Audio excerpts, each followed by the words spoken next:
ಸ್ಯಾಂಡಲ್ವುಡ್ನಲ್ಲಿ ಒಂದಲ್ಲ ಒಂದು ಶಾಕಿಂಗ್ ಸುದ್ದಿಗಳು ಹೊರಬರ್ತಿವೆ. ಇದೇ ಹೊತ್ತಿನಲ್ಲಿ ನಟ ದುನಿಯಾ ವಿಜಯ್ ವಿಚ್ಛೇದನ ವಿಷಯವಾಗಿ ಸುದ್ದಿಯಲ್ಲಿದ್ದಾರೆ. ವಿಚ್ಛೇದನ ಕೋರಿ ದುನಿಯಾ ವಿಜಯ್ ಸಲ್ಲಿಸಿದ್ದ ಅರ್ಜಿಯನ್ನ ನ್ಯಾಯಾಲಯ ಸದ್ಯ ವಜಾಗೊಳಿಸಿದೆ.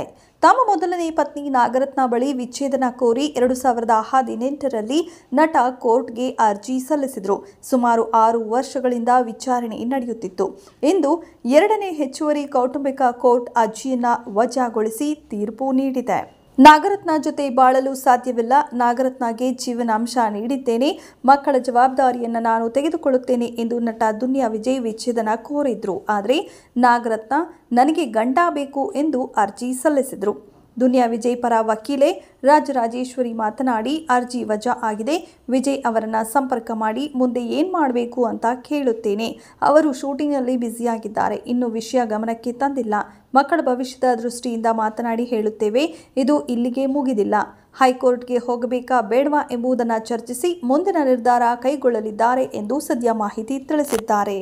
ಇದೆಷ್ಟು ಈ ಹೊತ್ತಿನ ಸುದ್ದಿ. ಮತ್ತಷ್ಟು ಸುದ್ದಿಗಳಿಗಾಗಿ ನೋಡ್ತಾ ಇರಿ ಸಿರಿ ಟಿವಿ.